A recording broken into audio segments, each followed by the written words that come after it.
I've been sober for 2 years, and I can tell you with absolute certainty that the only reason I'm still sober is because I set 5 non-negotiable boundaries in early recovery. Without these boundaries, I would have relapsed within weeks. In the next 5 minutes, I'm breaking down the exact boundaries that saved my life. Let's get into it.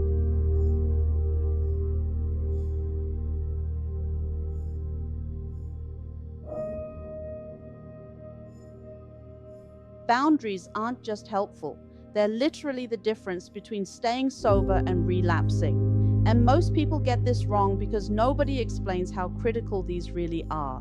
Boundary number one, and it's the hardest. You have to cut off people who are still using, period. I know it sounds brutal. These might be your closest friends, people you love, people you've known forever, but here's the truth. If you're trying to stay sober and they're still using, one of two things will happen. Either they'll pull you back into using, or your sobriety will make them so uncomfortable that they push you away anyway. When I first got sober, I tried hanging out with the same people, telling myself I was strong enough to stay clean around them. I wasn't.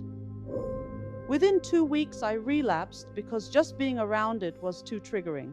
This boundary looks like deleting numbers, unfollowing on social media, avoiding the spots where you know they'll be, and saying no even when it hurts. And yes, it feels lonely at first. Yes, it feels like losing everyone. But the people who truly care about your recovery will respect your boundaries. The ones who don't, they weren't friends, they were using buddies. Your sobriety is more important than any friendship. Protect it ruthlessly. Boundary number 2, no romantic relationships in the first year. Boundary number 2, no romantic relationships in your first year. I know, you think you're different. You think this relationship will help you stay focused, give you something positive to hold on to. I thought that too. I was wrong. Early recovery is emotionally unstable. You're dealing with withdrawal, cravings, learning how to feel again, rebuilding your life from the ground up. Add a romantic relationship on top of that, and it becomes a perfect storm.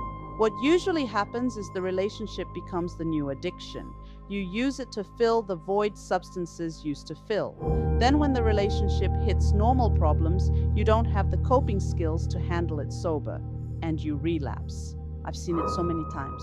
Someone gets sober, jumps into a relationship, things get intense, then fall apart, and boom, relapse. Give yourself that first year.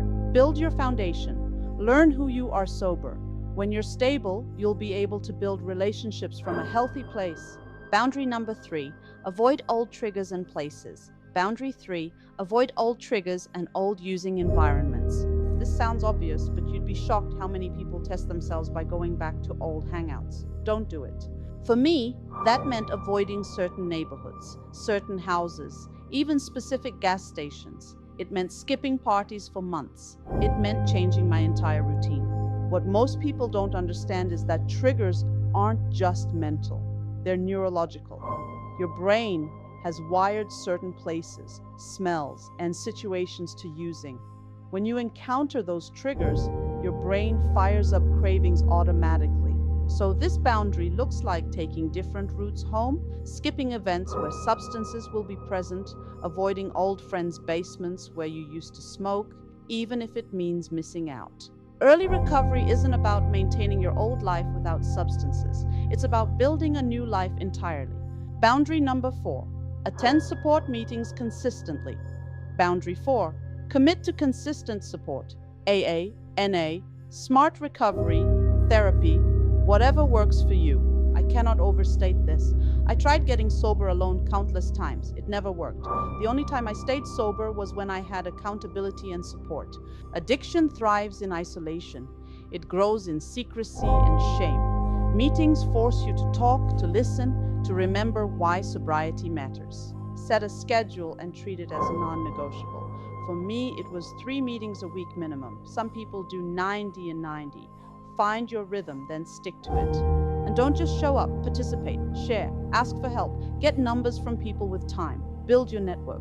And here's the key. If you feel tempted to skip because you're doing fine, that's exactly when you need a meeting. Boundary number 5, be ruthlessly honest about your struggles. Boundary 5, be ruthlessly honest about your cravings and struggles. This was the hardest for me.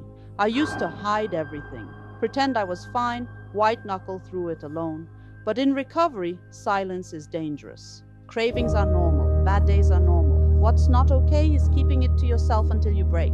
This boundary looks like texting your sponsor when you're triggered, calling someone from your group when you're struggling, being honest with family instead of pretending everything's fine. I remember one night about 3 months sober, I had the worst craving of my life. I was sitting in my car outside a liquor store. Instead of going in, I called someone from my group. We talked for 40 minutes. The craving passed. If I had stayed silent, I would have relapsed. Honesty takes the power out of cravings. Secrets make them grow. These 5 boundaries are non-negotiable if you want to stay sober in early recovery. Cut off people who still use. No relationships in the first year. Avoid old triggers and places. Attend support meetings consistently. Be ruthlessly honest about your struggles. Will these boundaries make your life harder? Yes. Will you lose people? Maybe. Will it feel lonely at times? Absolutely. But here's what they gave me. 2 years of sobriety. A life I actually want to live. Real relationships. Self-respect. Hope. If you're in early recovery, protect your sobriety like your life depends on it, because it does. Resources are linked below. This is Recovery Bridge. It's never too late to build a bridge back to yourself. See you Friday.